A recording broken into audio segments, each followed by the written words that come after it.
aussi économique. Il en va également aujourd'hui de la protection de ce patrimoine dans les aspects de la biodiversité. Les crises et les perturbations, comme les incendies, l'urbanisation, les accidents climatiques, notamment la sécheresse, appellent à une gestion de la diversité de toutes ces fonctions.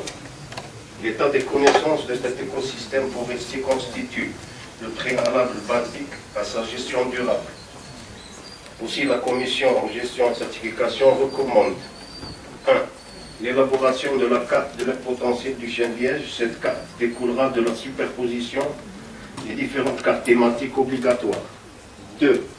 Création d'une base de données numérisée, si possible par village. 3. Création d'un groupe de réflexion sur le chêne liège.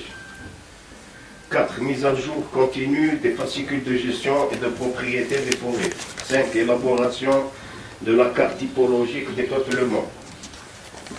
6. Parachever les études d'aménagement sur des bases écologiques et les appliquer dans des durées imparties. 7. Établissement du fichier des archives du patrimoine subéricole.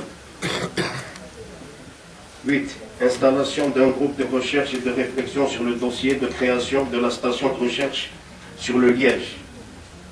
9. Élaboration d'un cahier de charges type pour l'exploitation du chêne liège. 10. Penser à une loi d'orientation sur la gestion des suberées algériennes.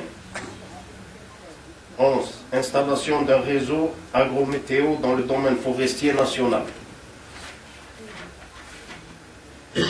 12. Valoriser les travaux de recherche par un système de vulgarisation renforcé. 13.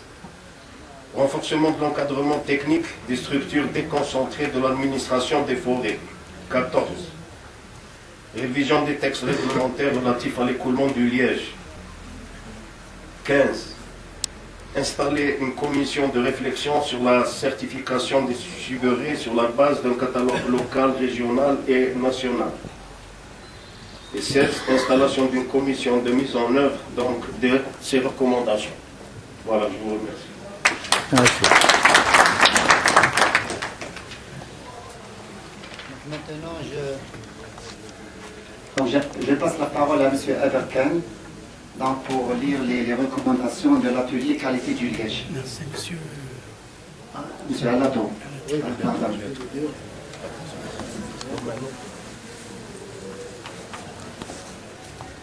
Alors, brièvement, et disons plus synthétiquement, parce que c'était pas facile quand même mettre au point les principales recommandations, synthétiser.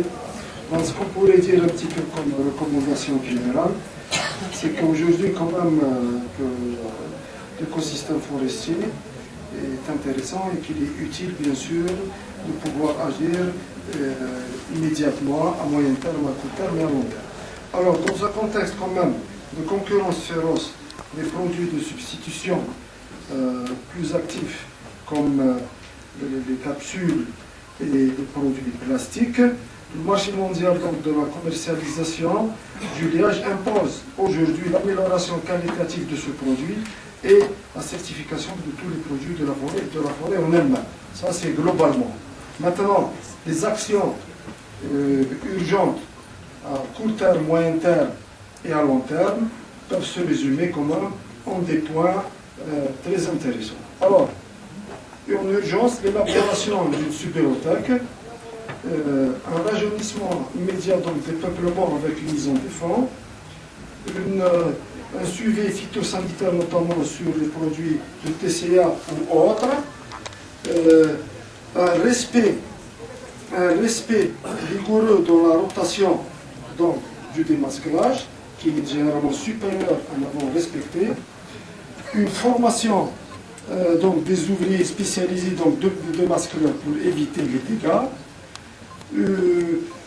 un aménagement adéquat des aires de stockage, donc il faut bien sûr étudier réduire plutôt la durée de stockage, hein, donc il peut déprécier cette valeur commerciale, préaménager à moyen terme les jeunes subrés, essayer de créer ce réseau de surveillance dans toute sa globalité, rechercher quand même des financements pour des études stratégiques, donc urgentes, dans le domaine Liège, afin d'avoir bien sûr et surtout pensé à une gestion durable de cet écosystème. Enfin, à long terme, c'est quand même des choses intéressantes, c'est la certification des forêts, donc des peuplements, hein, et peut-être orienter des voies vers la sélection génétique par des zonages donc à haut potentiel productif. On vous remercie. Donc, c'était très grave.